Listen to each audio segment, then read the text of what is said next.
ओम नमो भगवते वासुदेवाय। ओम नमो भगवते वासुदेवाय। ओम नमो भगवते वासुदेवाय। नारायणं नमस्कृत्य नरं चैव नरोत्तमं देवीं सरस्वतीं व्यासं ततो जयामुदीरये। नष्टप्रायेषु अभद्रेषु नित्यसेवया भगवती उत्तम श्लोके भक्तिरा भवती नैष्टिकी। नमो विष्णुपादाय कृष्णप्रेष्ठाय भूतले श्रीमते भक्तिवेदांत स्वामी नामिने। नमस्ते सारस्वते देवे गौरवाणी प्रचारिणे निर्विशेष शून्यवादी पाश्चात्य देशतारिणे। जय श्री कृष्ण चैतन्य प्रभु नित्यानंद श्री अद्वैत गदाधर श्रीवासादि श्री गौरभक्त वृंद। हरे कृष्णा कृष्ण कृष्ण हरे हरे हरे राम राम राम हरे हरे। हरे कृष्णा कृष्ण कृष्ण हरे हरे। हरे राम राम राम हरे हरे। हरे कृष्णा कृष्ण कृष्ण हरे हरे। हरे राम राम राम हरे हरे। हरे कृष्ण। उपस्थित समस्त भक्तों को हम हार्दिक स्वागत करते हैं। कल के दिवस में किसी कारण अड़चन होने के कारण कई भक्तों का ये कहना था कि हमें ठीक से आवाज नहीं आ रही थी। तो बड़ा सबसे पहले तो खुशी भी हुआ और फिर दुख भी हुआ, मिक्स फीलिंग था। खुशी इस बात की थी कि जितने भी भक्तगण हैं वे खाली ऑनलाइन में केवल एंट्री रखकर मोबाइल साइड में तो नहीं रखे, ये खबर हुआ। इसे निश्चय होता है कि जितने भक्तगण हैं वे सभी ध्यान से कथा श्रवण कर रहे हैं और करने की इच्छुक हैं। दुख इस बात का था कि आप लोगों को हमारी आवाज ठीक से पहुंच नहीं रही है। आज हम कुछ कल के दिवस में जो हमने चर्चा किए थे उसी को थोड़ा शेष रूप में चर्चा करते हुए अग्रसर होंगे। श्रीमद् भागवत के इन कथाओं के विषय में कहते हैं कि भगवान की जो हरि कथा इतनी लाभदायक है कि बताया जाता है कि शोक मोह भयाप यश्याम वैशूर्यमाणाया कृष्ण परम पुरुष। भगवान श्री कृष्ण के कथाओं का श्रवण कीर्तन करने से शोक मोह और भय का समापन होता है। ये केवल हमारे ही विषय में नहीं, ये तो हम अपने निजी लाभ के विषय में बताए हैं। हमारे इर्द गिर्द जो जुड़े हुए जो संबंधी गण भी हैं उनके लिए भी ये सबसे बड़ा औषध रूप में कार्य करता है। इसलिए बताया जाता है कि जो हमारे पितृगण हैं, पितरों के लिए यदि हमें सर्वश्रेष्ठ कार्य करना है तो यही एक साधन है, क्योंकि प्रत्येक व्यक्ति इस धरातल में रहते हैं तो वे किसी न किसी कार्य से वे ऋणी रहते हैं। देव ऋषि भूतात्म निरणाम पितृणाम न किंकरो ऋणीच राजना। अनेक प्रकार के ऋण उन पर चढ़ते हैं, देवताओं के ऋण, पितरों का ऋण, और इन तमाम प्रकार के देवगण, पितृगण, ऋषिगण, सुहृदगण, संबंधीगण हमारे परिवार के स्वयं माता पिता, पृथ्वी, अग्नि, जल, आयु, वायु, आकाश, समस्त वस्तुओं का ऋण हम पर चढ़ता है। तो इन तमाम प्रकार के ऋणों को चुकाने के लिए एकमेव मुकुंद के आश्रय ग्रहण करने मात्र से हमारे तमाम प्रकार के ऋण उतर जाते हैं। तो मुकुंद का आश्रय कैसे प्राप्त किया जाए? भगवान की कथा श्रवण करके। भगवान की कथा श्रवण करने से हमारे पितरों का तारण होता है, हमारे पितरों का उद्धार होता है, क्योंकि वे पितृगणों का भी हम पर ऋण रहता है। कल के दिवस में जब हम नायगांव में कथा कर रहे थे, वहां पर एक माताजी ने प्रश्न किया कि प्रभु जी, हम शरीर नहीं, हम आत्मा हैं। यदि हम आत्मा हैं तो हमारे पितरों का मृत्यु होने के बाद तो हमारा संबंध खत्म हो जाता है। संबंध की शुरुआत होती है शरीर में जब आत्मा प्रवेश करता है। जब शरीर से आत्मा निकल जाता है तो सारा संबंध खत्म हो गया।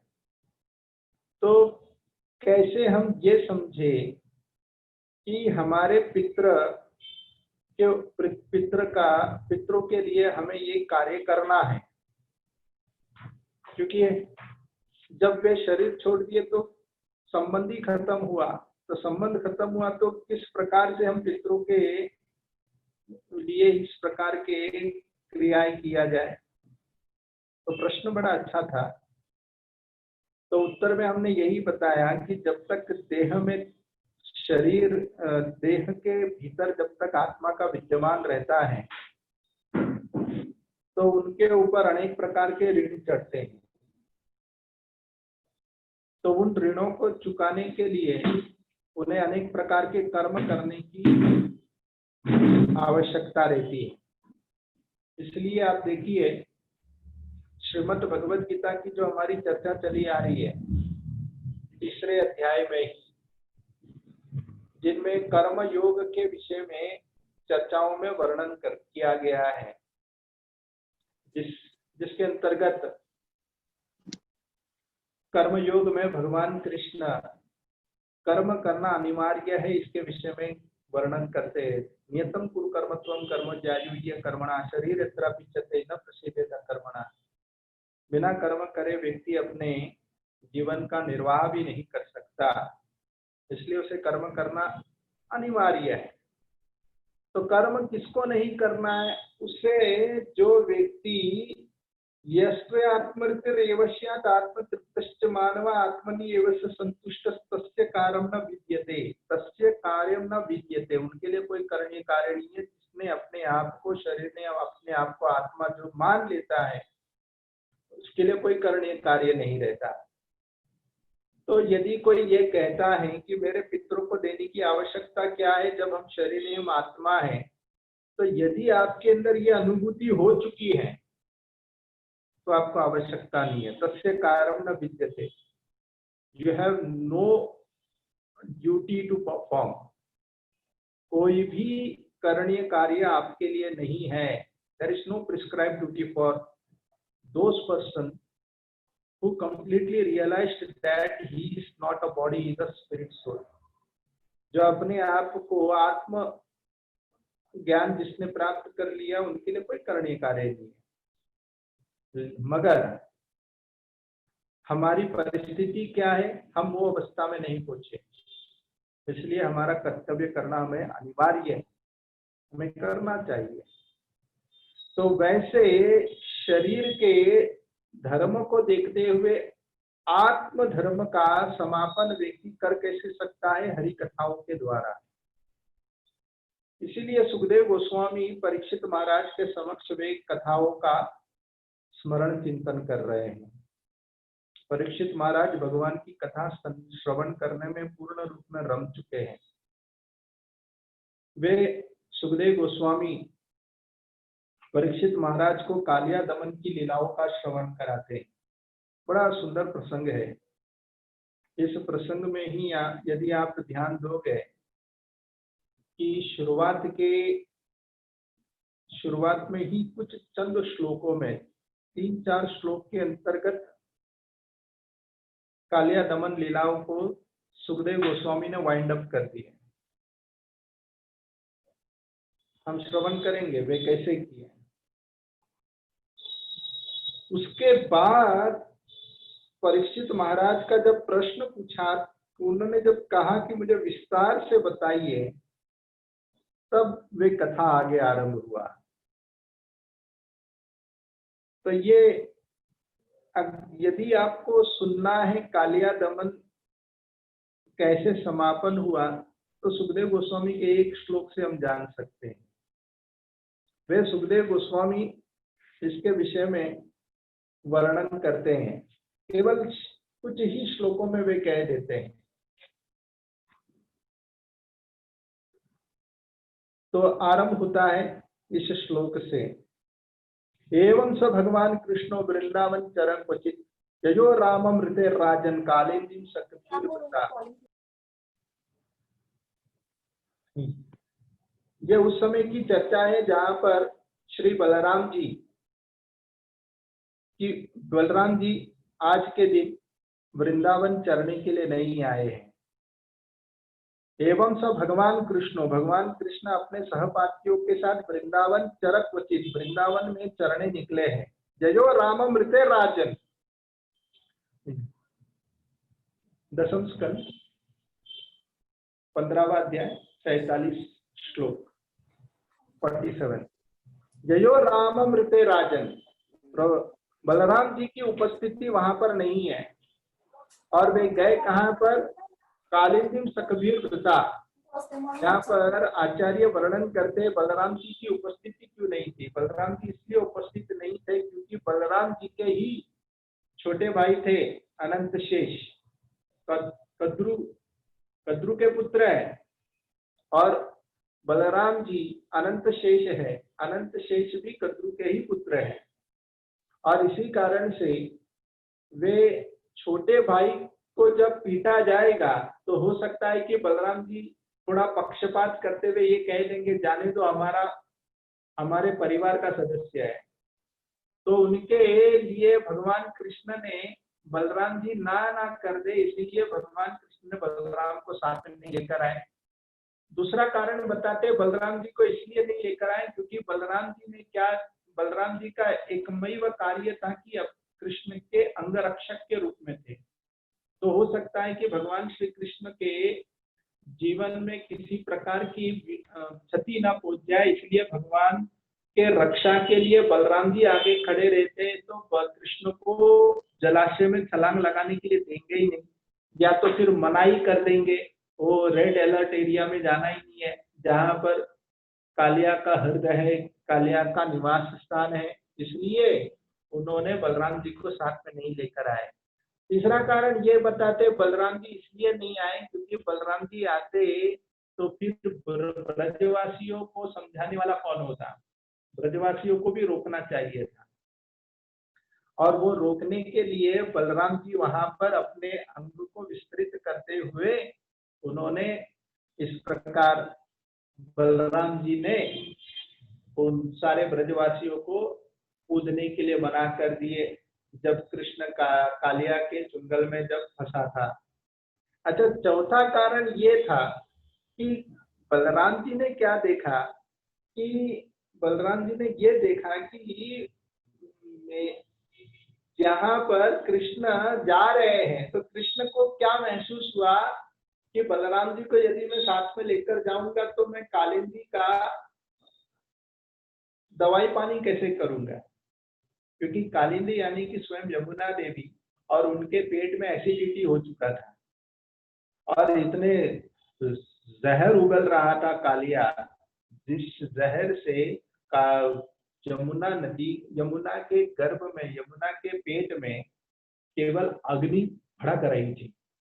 तो उस समय भगवान कृष्ण दवाई पानी के लिए गए थे, तो कृष्ण अपनी पत्नी का दवाई पानी करने गए, तो भला बलराम जी सामने खड़े रहेंगे तो हो सकता है कि पत्नी जो है अपने पति के बड़े भाई के सामने वो शर्मा जाएगी, इसलिए कृष्ण ने बलराम जी को साथ में नहीं लेकर आए। और इस तरह वे उस स्थान की ओर निकले गर्मी के मौसम में, और चलते हुए जब गए, अथ गावश्च गोपश्च, नेक्स्ट श्लोक में इसका वर्णन है। अथ गावश्च गोपश्च निधाघात तप पीड़िता दुष्टम जलम पपुस्तस्य तृष्णार्था विषदूषितम। तो अथ गावश्च गोपश्च, यानी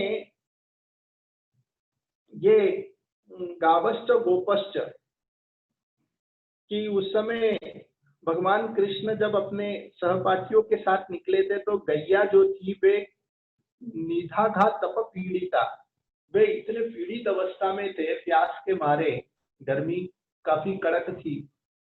अब वृंदावन में ऐसे संभव कैसे, भगवान जहाँ पर है वहां पर वातावरण भी सुगम रहता है, मगर ये सब कुछ हुआ कैसे, केवल भगवान की लीला शक्ति थी। और इसी कारण से सब प्यास से पीड़ित होकर तृष्णा अर्थ विषय दूषिताम, वे दौड़ते हुए गए प्यास के मारे, उन्हें सूझा नहीं गया। जब भी प्यास जब जोर की लगती है तो वो प्यास के मारे जब व्यक्ति जब भौंकला जाता है तो उसे ये नहीं समझ में आता है कि मैं पानी बॉईल करके पीऊं क्या ऐसे पीऊं, उसे तो बस एक ही दिमाग में एक ही जुनून रहता है कि कैसे मैं प्यास मिटाऊं। तो वैसे सभी लोग कृष्ण को छोड़कर दौड़ते हुए उस दूषित जलाशय की ओर भागे। तब आगे क्या उसके बाद वाले श्लोक में वर्णन करते हैं। विषम्बस्तस्पृश्य दैव उपहत चेतसान् मृत्युर्व्यसवः सर्वे शालीलान् कुरुध्वा। विषम्बस्तत् उपस्पृश्य, तो कहते हैं कि वो विषम्बस यानी विष रूप में, विषाम्बस ऐसा जहरीला था, हलाहल विष था जिसे स्पर्श करने मात्र से वे सब अपने प्राण छोड़ दिए। और ये सब हुआ कैसे, दैव उपहत चेतसा, भगवान की लीला शक्ति थी, अन्यथा भगवान के भक्तगण कैसे मरेंगे, संभव ही नहीं है। भगवान के भक्त कभी मरते हैं, कभी नहीं मरते। तो वैसे दैव उपहत चेतसा, दैवी इच्छा से संभव हुआ। और निपत्तुर वेसवः सर्वे शालीलान्ते कुरुधवा, यहाँ पर शालीलान्ते कुरुधवा, कुरुधवा जो शब्द कहा गया है ये सीधे परीक्षित महाराज को सुखदेव गोस्वामी इंगित कर रहे हैं। इसलिए कर रहे हैं क्योंकि परीक्षित महाराज भी प्यास से पीड़ित थे, और वे भी प्यास से पीड़ित होकर उन्होंने सीधे जो सर्प जो था, मरा हुआ सर्प ऋषि के गले में टंगा दिया था। तो उसी समय श्रृंगी ऋषि आए और उन्होंने जब देखा मेरे पिताजी के साथ शमीक ऋषि के साथ इस प्रकार का बर्ताव किया तो उन्होंने तुरंत श्राप दे दी, और ये श्राप दिए कि 7 दिन में तुम्हारी मृत्यु हो जाएगी। तो परीक्षित महाराज जब ये सांप को जब लटकाए थे, लटकाने के कारण क्या कारण था परीक्षित महाराज का, परीक्षित महाराज ने सोचा कि मैं पूरे विश्व का राजा हूँ और मैं यहाँ पर आश्रम में आया हूँ तो एक जन भी पानी नहीं पूछ रहा है, और ये ऋषि तो अपने ध्यान मस्त मगन है। तो ये देखकर उन्हें एकाएक क्रोध आ गया और उस क्रोध में उन्होंने ये हरकतें की। मगर परीक्षित महाराज जब उसके बाद जब सोच रहे थे कि मैंने हरकतें क्यों की, मुझे ही नहीं समझ में आ रहा है, तो असल में परीक्षित महाराज ने नहीं किया था, ये भगवान की लीला शक्ति थी। नहीं तो परीक्षित महाराज जिन्होंने ब्रह्म के तेज को सह लिए, क्या प्यास के तेज को नहीं सह सकते? जिन्होंने ब्रह्मास्त्र के तेज को सह लिए थे, वो भी गर्भ के भीतर, गर्भ के अंदर वो शिशु थे तब, तो भला प्यास को सहने में कितना टाइम लगता है परीक्षित महाराज को। आज वही परीक्षित महाराज 7 दिन 7 रात तक बिना पानी पिए बैठे हैं, तो उस समय वो प्यास को क्यों नहीं सह पाए? कारण क्या था? दैव उपहत चेतसा, दैवी इच्छा थी। वैसे ही यहाँ पर भगवान श्री कृष्ण के जितने भी ग्वाले थे वे सारे ग्वाले दैव उपहत यानी कृष्ण के लीला शक्ति के कारण वे लोग प्यास से पीड़ित हुए, और इस कारण से जाकर जलाशय को स्पर्श कर वे लोग अपने प्राण छोड़ दिए। मगर भगवान कृष्ण ने ये जब देखा तो कृष्ण को एकाएक अपने ग्वाले और बछड़ों को ऐसी अवस्था देखकर उनका हृदय उबर आया। तुरंत ही भिक्षयातान वै तथा भूतान कृष्ण योगेश ईश्वरा, उसी समय भिक्षयातान, उन्होंने भिक्षा यानी कि उन्होंने दृष्टि दी, और तथा भूतान कृष्ण योगेश ईश्वरा, कृष्ण योगेश्वर ईश्वरा यानी भगवान कृष्ण जो योगेश्वर है, समस्त योगियों के भी आदि योगी है, वैसे भगवंत ने केवल देखने मात्र से उनको मेडिसिन दे दिया, एंटीडोट दे दिया। भगवान की दृष्टि, भगवान की जो देखने की जो दृष्टि जो है, वो केवल हमारे ऊपर गिरते ही हमारे तमाम प्रकार के जितने भी विषैले प्रकार के जितने अपशुगन हैं, वे तमाम प्रकार से व्यक्ति निवृत्त हो जाता है। क्योंकि भगवान के आंखों से क्या बरसता है? इच्छामृत वात्सल्य, इच्छामृत यानी भगवान के आंखों से अमृत बरसता है। इसलिए भगवान के समक्ष भगवान का दर्शन करने के लिए एक दूसरे को धकेलना नहीं चाहिए भक्तों को। जो देखा जाता है कि भक्त भीड़ में जब भगवान के दर्शन करने जाते तो एक दूसरे को धकेलते हैं, धक्का देते हैं कि मुझे दिख नहीं रहा है भगवान। तो हम भगवान को दर्शन करने नहीं जाते, हम भगवान को दर्शन देने जाते हैं। क्योंकि भगवान जब हम पर जब अपनी दृष्टि जब तकेंगे, तब जाकर हमारे तमाम प्रकार के अपशुभन नष्ट हो जाएंगे। स्वनाथम समझ ही बेतक, जैसे ही कृष्ण की दृष्टि पड़ी, सभी के सभी लोग वे वापस उजागर हो गए, वापस वे उठ खड़े हो गए। इसी प्रकार वो वार्ता याद आती है, प्रभु रामचंद्र जी जब सुग्रीव को कह दिए थे जाओ वाली को ललकारो, मैं पीछे से बाण मारता हूँ। मगर जब सुग्रीव ने बड़े बुरी तरीके से वाली के हाथों से जब पीटा गया था सुग्रीव, तो सुग्रीव केवल पलट कर देखता जा रहा था, कहाँ है प्रभु राम का कोई बाण नहीं दिख रहा है, प्रभु राम तक भी नहीं दिख रहे, सब गायब दिख रहे हैं।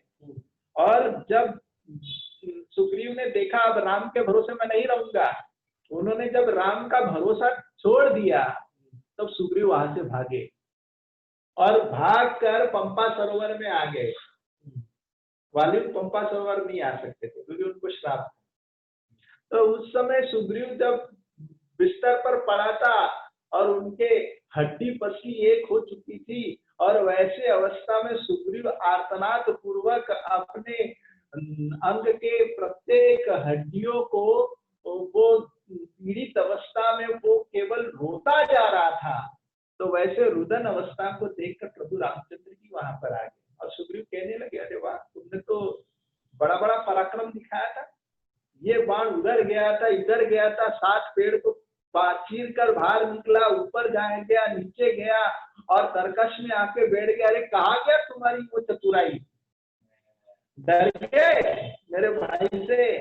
तब प्रभु रामचंद्र जी कहने लगे, एक रूप तुम भ्राता दो, तेई ब्रह्म ते नहीं मारू सो, कर परस सुग्रीव शरीरा, तनु भकुलिश गई सब पीरा। कर परस सुग्रीव शरीरा, भगवान प्रभु रामचंद्र जी ने केवल देखने मात्र से, केवल अपनी दृष्टिपात करने मात्र से सुग्रीव शरीर तनु का पुलिस गए सब पीरा, जितने भी उनके पीड़ा थे तत्क्षण उसी क्षण सुग्रीव वापस चंगा हो गए। तो वैसे भगवान की दृष्टि हम पर पड़नी चाहिए। इसलिए सभी भक्तों से यही गुजारिश है कि रोजाना भगवान के समक्ष खड़े रहकर दर्शन देने की चेष्टा पर उन्हें चालू रखनी चाहिए। और ऐसे यहाँ पर कृष्ण ने जब उन्हें जीवित कर दिए, तब आगे वर्णन क्या करते हैं?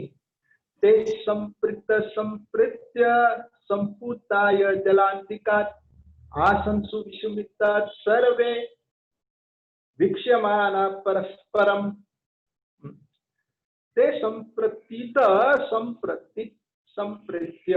स्मृत्य, ते संप्रतीत स्मृत्य, यानी संप्रतीत स्मृत्य यानी कि उस समय जब वे जाग उठे तो वे लोग याद करने लगे, अरे ऐसे कैसे हो गया? और क्या याद करने लगे? अरे अभी अभी तो हम जल पी के मर चुके थे, तो जिंदा कैसे हो गए? और सभी लोग आश्चर्य रूप में एक दूसरे को देख रहे, हम तो सब मर गए थे। सुविस्मिता सर्वे, सुविस्मिता यानी कि बड़े आश्चर्य रूप में वे एक दूसरे को देख रहे थे। विश्वनाथ चक्रवर्ती ठाकुर क्या कहते हैं कि उनको बाद में पता लगा ये सब कृष्ण की कृपा है हम पर, और कृष्ण ने एक कार्य किया, मगर कृष्ण को वे भगवान नहीं मानते, तो कृष्ण की कृपा हम पर क्यों बरसी? तो कहते हैं, विश्वनाथ चक्रवर्ती ठाकुर कहते हैं कि कृष्ण के घर में एक नारायण का विग्रह है और नंद महाराज नारायण की खूब पूजा करते हैं। गर्गाचार्य ने बताया कि इनके ऊपर नारायण का विशेष कृपा है, जिनके कृपा से पूरे ब्रजवासी गण बचे रहेंगे। तो यहाँ पर गोप बालकगण क्या सोच रहे हैं? कृष्ण के घर के नारायण का जो नारायण की जो उपासना होती है, उनकी कृपा कृष्ण पर है और कृष्ण ने हम पर कृपा बरसा है। तो ऐसे कृष्ण की दृष्टि से हम सब जाग उठे। तो इसलिए वे भगवान की कृपा का वर्णन उसके ठीक बाद वाले श्लोक में कहते हैं, 52 नंबर में, अनवम सतत राचन गोविंदानुग्रहक्षितम पीत्वा विषम परिस्तस्य पुनरुत्थान आत्मना।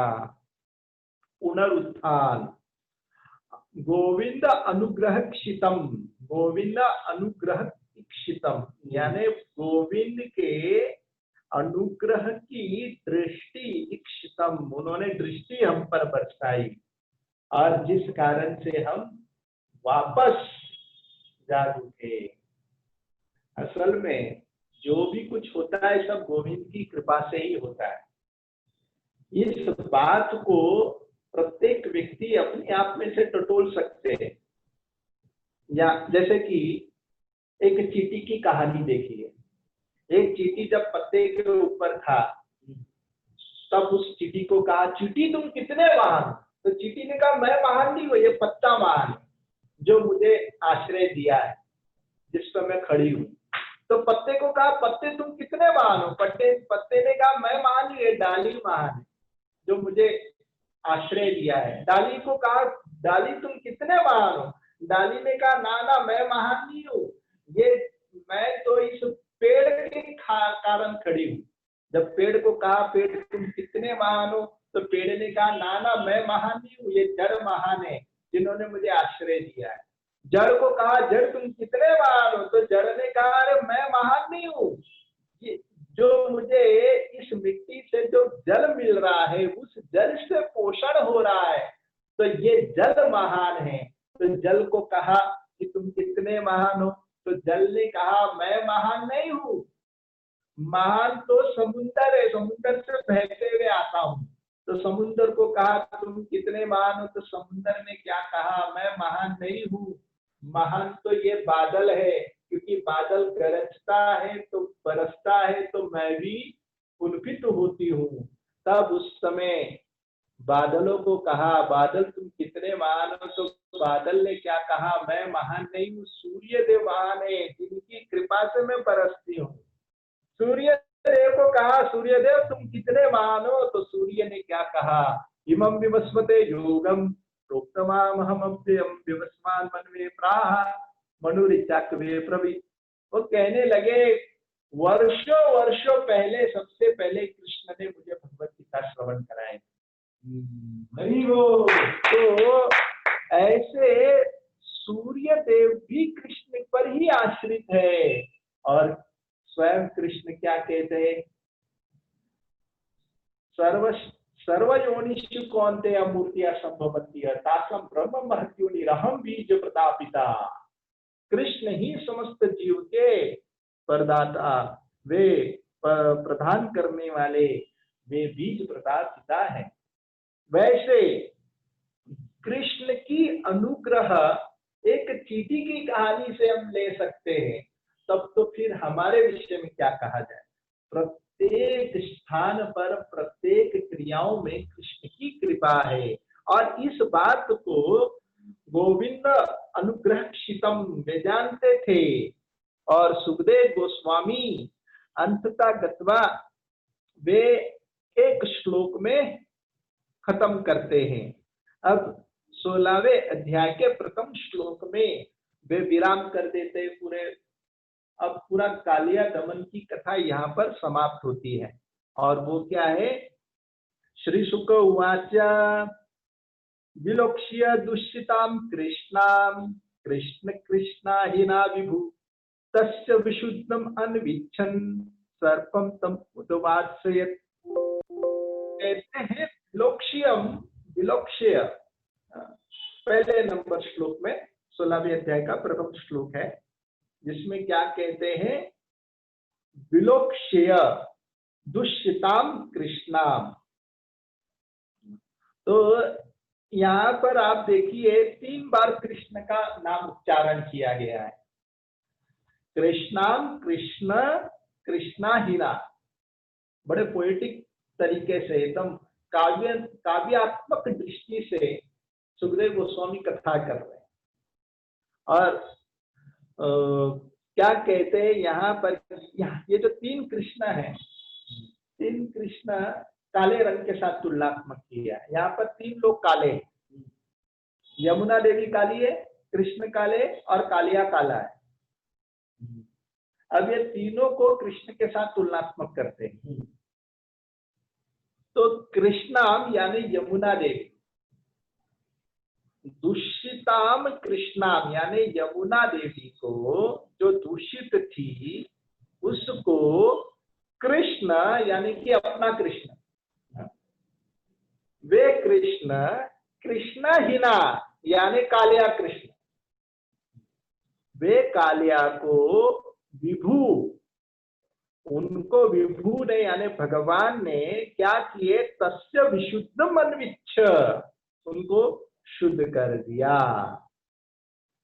और शुद्ध क्यों किया, क्योंकि यमुना देवी कृष्ण की अति प्रिय थी।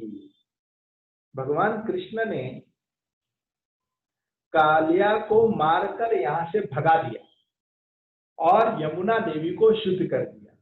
अब अनेक कारण बताते हैं क्यों, क्या क्या कारण था कि कृष्ण ने कालिया को यहां से भगाकर निकाल दिया। तो सबसे पहला कारण तो बताते हैं कि ब्रजवासियों को आनंद देने के लिए। दूसरा कारण बताते हैं कि वहां पर मथुरा से भी लोग आते थे, मथुरा के वासीगण भी वहां पर यातायात करते हुए जब वहां से जब विचरण करते थे तो वे लोग घबराते थे। और इसी कारण से कालिया के रहने के कारण वे लोग आना भी बंद कर दिए थे। ये बड़ा भयंकर स्थान है, रेड अलर्ट एरिया है, यहाँ जाना ही नहीं है। और इसीलिए वे लोग भी नहीं आते थे। तो भगवान ने उनको भी लाभ देने के लिए कालिया को भगाया। तीसरा कारण बताते हैं कि भगवान चाहते थे कि मैं कालिया को मैं प्रेम प्रदान करूं, उनको प्रेम दूं, उनका विष समाप्त करके। अच्छा, चौथा कारण क्या था, क्योंकि भगवान कृष्ण चाहते थे कि मैं कालिया की पत्नी को भी जाकर दर्शन दूं, क्योंकि कालिया भक्त नहीं था, कालिया की पत्नी भक्त थे। कालिया जो था हमेशा अपने पत्नी को फटकारते थे, क्या दिन भर सत्संग लेकर बैठी रहती है, माला फेरो माला फेरो, माला फेरने की क्या जरूरत है, यही कहते। तो कालिया जो था अपनी पत्नी को खूब फटकारती, भक्ति करने भी नहीं देते। तो इसी कारण से भगवान कृष्ण कालिया की पत्नियों को दया करने के लिए वे वहां पर उनको दर्शन देने के लिए वहां पर गए थे। अच्छा, चौथा कारण क्या है? चार कारण हुआ ना। अब पांचवा कारण क्या है? क्योंकि कृष्ण को सबसे स्पेशल डांस करना था। हम सुनेंगे, कृष्ण के नृत्य के विषय में श्रवण करेंगे। अब अंतिम कारण, कृष्ण यहाँ पर यमुना देवी जो थी उनको शुद्ध करना था, क्योंकि यमुना जो थी कृष्ण की अति प्रिय थी। ये कृष्ण के 108 पत्नियां थी और यमुना देवी कितने नंबर में आती है? सबसे पहले कृष्ण ने रुक्मणी से विवाह किया। रुक्मणी के बाद जब सामंतक मणि जब चोरी हुआ था, तब उस समय उन्होंने जामवंत से जब लेकर आ रहे थे तो जामवंत के साथ युद्ध हुआ, तो जामवंत ने अपनी लड़की को गिफ्ट में दे दिया। जामवती उनको सेकंड नंबर में आई। और जब वे यहाँ पर आकर सत्राजीत को जब सामंतक मणि दिए तो सत्राजीत ने अपनी लड़की को गिफ्ट में दिया। अब वो हो गया सत्यभामा, 3 नंबर। अब उसके बाद चौथे नंबर में, और कृष्ण और अर्जुन जब टहलते हुए जा रहे थे तब अर्जुन ने सबसे प्रथम उनको देखे थे मूर्तिमान स्वरूप। तब उन्होंने पूछे अर्जुन ने कि तुम यहाँ क्या कर रही हो, इतनी तपस्या कर रही हो? तब उन्होंने कहा मैं नारायण को पति के रूप में चाहती हूँ। तब उनका विवाह हुआ था। तो चौथे नंबर में यमुना देवी आती है। तो वैसे यमुना देवी कृष्ण की अर्धांगिनी है। तो इसीलिए कृष्ण अपने यमुना देवी को शुद्ध करना चाहते थे। इस कारण से भी यमुना देवी के विषय में कहा जाता है, यमुना देवी जो है गंगा से भी अति पावनी है। गंगा में स्नान करने से तो पाप नष्ट हो जाता है, मगर यमुना में स्नान करने से पाप और पुण्य दोनों नष्ट हो जाता है। जो कर्मकांडी लोग हैं वो लोग घबरा जाते हैं, अरे पुण्य भी नष्ट हो जाएगा हमारा। जैसे हम कुछ नए भक्तों को लेकर गए थे पूरे ब्रज में, तब उस समय हमने गंगा के विषय में कहने के बाद यमुना के विषय में कहा कि आपका पुण्य भी नष्ट हो जाएगा। तो जितने तैयार थे स्नान वान करने के लिए वे लोग प्लान कैंसिल कर दिए स्नान करने, अरे हमारा पुण्य नष्ट हो जाएगा। तो वैसे पुण्य जो है वो व्यक्ति का नष्ट होने का उसमें भी उसके लिए लाभ है। और लाभ क्या है? उससे उनको ये लाभ होगा कि उनके भक्ति में उसका और तीव्रता बढ़ेगी। जैसे इंद्र जो है पुण्य के कारण अटके हैं, पुण्य भोग रहे हैं, मगर भक्तों के लिए पुण्य भी नष्ट करता है यमुना देवी। इसलिए कहा गया है गंगा सद्गुण प्रायो मथुरे मम मंडले, यमुना विशुद्ध देवी नात्र कार्य विचारण। गंगा सद्गुण प्रायो, गंगा से 100 गुणा मथुरा मम मंडले। जो कौन है? जो मथुरा में बरसती है यमुना विशुद्ध देवी, वह है यमुना देवी। वैसे इसमें कोई भी और विचारणीय बात नहीं है, यमुना देवी अति पावनी है। तो वैसे यमुना देवी सबसे प्रथम भगवान श्री कृष्ण के चरण का स्पर्श किए थे। जिस समय वसुदेव जब टोकरी पर लेकर जा रहे थे कृष्ण को मथुरा से गोकुल की ओर, तब वर्णन आता है कि कृष्ण यमुना देवी उछल रही थी कि कब मैं कृष्ण के चरण को स्पर्श करूं। तो सबसे पहला लाभ हुआ यमुना देवी को। हरि बोल। उस समय कृष्ण जो थे टोकरी से पलट कर सीधे गिर गए। पूरी तरह से उन्होंने यमुना के साथ अभिषेक कर दिया। तो उसके आचार्य 3 कारण बताते। क्या कारण से वे पलट कर गिर गए? सबसे पहले वसुदेव के हृदय में जो तीव्रता थी, उस तीव्रता को बढ़ाने के लिए यहाँ पर कृष्ण वो उलट कर गिर गए। अच्छा, दूसरा कारण क्या बताता है क्यों कृष्ण गिर गए? कृष्ण इसलिए गिरे क्योंकि कृष्ण ने ये देखा, अब मैं मथुरा से जा रहा हूँ गोकुल नगरी, तो मथुरा से गोकुल नगरी जा रहा हूँ, तो मथुरा के कृष्ण ऐश्वर्य कृष्ण है, गोकुल नगरी के कृष्ण तो माधुर्य कृष्ण है। तो भगवान कृष्ण ने देखा कि अब मुझे वहां का ड्रामा थोड़ा बदलना पड़ेगा, और ड्रामा बदलने के लिए मुझे ड्रेस भी बदलना पड़ेगा, तो मेरे लिए चेंजिंग ड्रेस रूम कहाँ रहेगा? तो चेंजिंग ड्रेस रूम उन्होंने यमुना को बनाया। अच्छा, तीसरा कारण क्या बताते हैं? क्योंकि यमुना जो थी वो उछल उछल के ऊपर ऊपर आ रही थी, और वसुदेव को आगे चलना भी था, तो वसुदेव आगे चलेंगे कैसे? तो वसुदेव को तकलीफ ना हो ये देखकर यमुना के ऊपर कृपा बरसाने के लिए वे पलटकर गिर गए, और फिर शांत हो गई यमुना, और फिर रास्ता दे दी वसुदेव।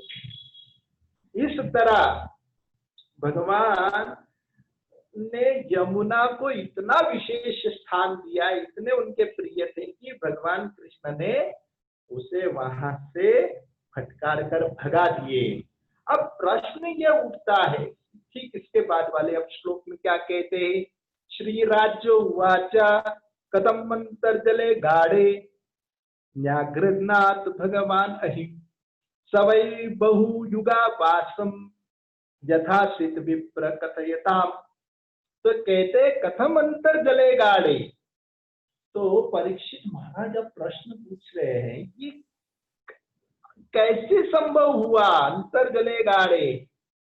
वे जो जल के भीतर रहने वाला वो कालिया जो बहुयुगावासम, कई वर्षों से वे वहीं पर ही थे।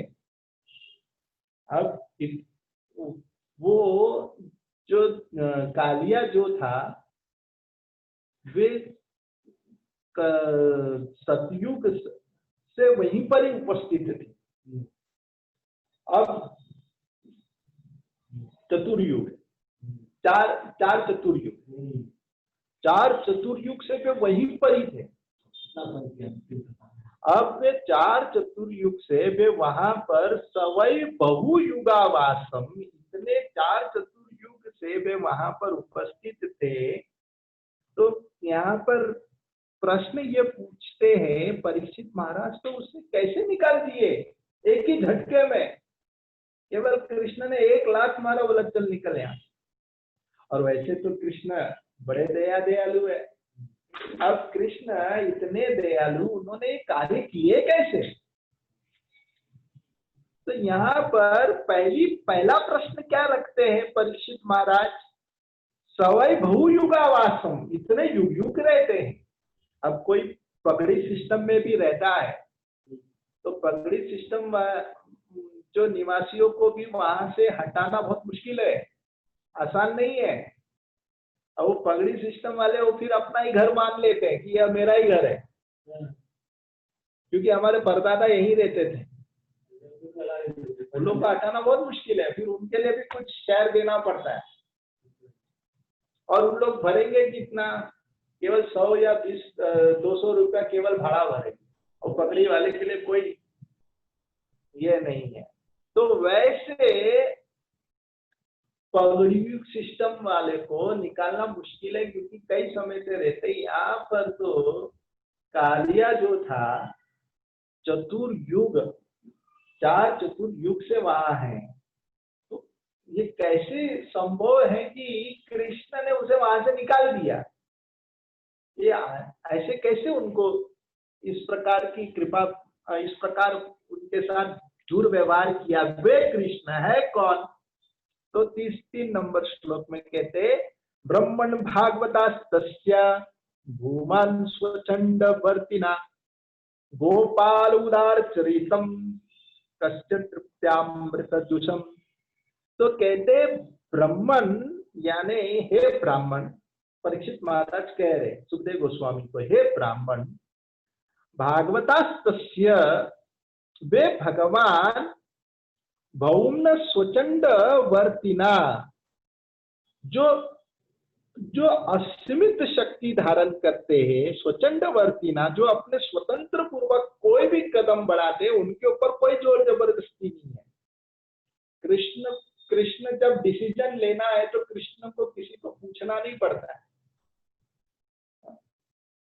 जब प्रयागराज ने जब देखा कि सब जगह से अब कर किधर किधर से नहीं आ रहा है, तो प्रयागराज ने क्या किया था, सारे तीर्थों को बुलाया था अर्जेंट मीटिंग के लिए। और उस समय अर्जेंट मीटिंग के लिए जब सारे लोग आए थे, तब वहां ऐसा वर्णन आता है कि तब उस समय वहां पर ऐसा वर्णन आता है कि वृंदावन के तीर्थ गए नहीं, यमुना देवी गई नहीं। अब जब यमुना देवी नहीं गई तो प्रयागराज ने क्या देखा कि यमुना देवी मीटिंग में क्यों नहीं आए तीर्थों के। तब उस समय प्रयागराज ने कंप्लेन किया कृष्ण को कि यमुना देवी आई नहीं है यहाँ पर तीर्थों के मीटिंग में। तो कृष्ण ने कहा, मैंने तुम्हें तीर्थों का राजा बनाया, मेरे घर का राजा नहीं बनाया। तो कृष्ण कौन है, वे स्वतंत्र है, उनके ऊपर किसी का जोर जबरदस्ती नहीं है। इसलिए यहाँ पर स्वचंट वर्तिना, यहाँ पर स्वचंट यानी कि अपने स्व इच्छा से कृष्ण कार्य करते हैं। गोपाल उदार चरितम, कृष्ण इतने उदार चरित्र है कृष्ण का। वे जो पुतना जहर देने आई तो कृष्ण ने उसको माँ का स्थान दे दिया, तो यहाँ पर कालिया को क्यों मारकर भगाए, ये बात कुछ समझ में नहीं आया। और इसलिए वैसे गोपाल उदार चरित्र, जो कृष्ण के गोपाल उदार चरित्र है, तृप्तामृत जुशन, वे उनकी कथा सुनकर भला कौन संतुष्ट होगा। चीज इससे होनी चाहिए, 3 चीज से हमेशा व्यक्ति को संतुष्ट रहना चाहिए। इनसे सबसे पहले पत्नी कैसे भी मिले या पत्नी को पति कैसा भी मिले, पति चाहे बेवड़ा क्यों ना रहे, पियक्कड़ भी क्यों ना रहे। ऐसा नहीं अरे मेरा पति तो पियक्कड़ है तो अभी क्या किया जाए, तो नहीं, भले पति कैसा भी रहे या पति को पत्नी कैसा भी मिले, ज्यादा बोलने वाली, ज्यादा कंप्लेन करने वाले, तो क्या करे, और कोई रास्ता नहीं है, क्या करो, संतुष्ट मिले संभालना चाहिए। There is no other way, संतुष्ट रहना चाहिए। अच्छा, इतना ही नहीं, दूसरी बात क्या है कि जब किसी को पगार मिलता है, तो पगार जब मिलता है तो वो पैसे तनख्वाह मिलने से उसे संतुष्ट रहने का अभ्यास करना चाहिए। असंतुष्ट रहेगा तो उसका काम में भी मन नहीं लगेगा, तो संतुष्टि का अभ्यास रखना चाहिए। जो धन हमारे पास है वो धन से व्यक्ति को संतुष्ट रहने का अभ्यास करना चाहिए। अच्छा, तीसरा है कि व्यक्ति को प्रसाद कैसा भी मिले, चुपचाप खा लेना चाहिए, चाहे ऐसा कंप्लेन नहीं करने का ज्यादा है, नमक ज्यादा है, तो ये सब कंप्लेन नहीं करना चाहिए। प्रसाद मिला चुपचाप खा लेना। हाँ, तो ये 3 चीज से संतुष्ट रहने का अभ्यास करना चाहिए। अच्छा, 3 चीज से हमें संतुष्टि नहीं रखना चाहिए, और वो 3 चीज क्या क्या है। सबसे पहले भगवान को दर्शन देने के लिए कभी भी संतुष्ट नहीं होना चाहिए, वो हमेशा मन छटपटाना चाहिए कि कब मैं भगवान को जाकर दर्शन दूं। हाँ, अच्छा, दूसरा, संतुष्टि नहीं रहना चाहिए, कितना भी व्यक्ति किताब पढ़े संतुष्टि कभी नहीं लाना चाहिए, शास्त्र उसे पढ़ते रहना चाहिए, है ना। अच्छा, तीसरा क्या है, कथा सुनने में कभी संतुष्टि नहीं रखना चाहिए कि हो गया हमारे भागवत कथा हो गया, अब हो गया, मेरा तृप्त हो गया। नहीं, ये चीजों से संतुष्टि होना ही नहीं चाहिए। जब करने में कभी संतुष्टि आना ही नहीं चाहिए, और जब करूं ये भावना होनी चाहिए। इसलिए कश्य तृप्तामृत जुसन, यही परीक्षित महाराज ने प्रश्न किए। तो अब 4 नंबर श्लोक में सुखदेव गोस्वामी क्या कहते हैं? कालिंद्याम कलिकस्याशित हृदय कश्चित विषाग्निना सर्प्यमान पयायस्मिन् पतंती उपरिगा खगा, पतंती उपरिगा खगा। अब सुखदेव गोस्वामी कथा आरंभ करते हैं। कथा जो होता है, वक्ता को कथा करने में तब मजा आता है जब श्रोता ध्यान से सुन रहे। यदि श्रोता ही अगर सोता है तब फिर वक्ता भी यही सोचेगा चलो भाई हम भी जल्दी से समाप्त करते हैं, ज्यादा हम तकलीफ नहीं देंगे। तो बुद्धिमान श्रोता यही रहते हैं। बुद्धिमान श्रोता जो बुद्धिमान वक्ता जो होते हैं श्रोता को ज्यादा परेशान नहीं करते, वे केवल श्रोता के इच्छा को परखते हुए कथा करते हैं। वैसे सुखदेव गोस्वामी ने तो कथा विराम कर दिया था, अब उसी कथा को विस्तार से वे व्याख्या करते। कालिंदियम कलिकस्यासित, वे कालिंदी को कलिकस्यासित उनके हृदय में कश्चित विषाग्निना, जो विष का अग्नि जो था इतना महाभयंकर था वो विष का अग्नि कि कहते हैं सर्प्यमाना पयायस्मिन्, सर्प का वहां पर निवास स्थान होने के कारण पतंती उपरिगा खगा, यानी वो जो खगा यानी कि वाला पक्षी, वे पतंती, वे भी वहां से गिर पड़ते थे केवल उनके वाफ सुनने से। दहर के वाफ को केवल सुनने मात्र से वे मूर्छित होकर गिर जाते। वैसे यहाँ पर पूना देवी जो इस प्रकार दूषित अवस्था में थी,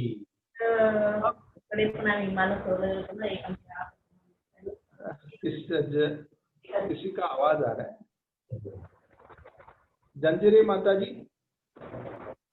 आपके माइक म्यूट कर दीजिए प्लीज।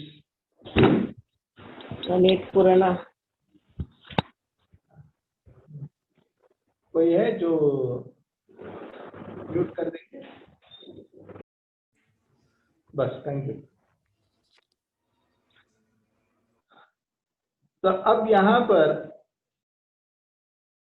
कहा क्या जा रहा है कि वे कालिया जो था वो यहाँ पर निवास स्थान करने का उनको आश्रय प्राप्त कैसे हुआ। तो कहते हैं ये उस समय की चर्चा है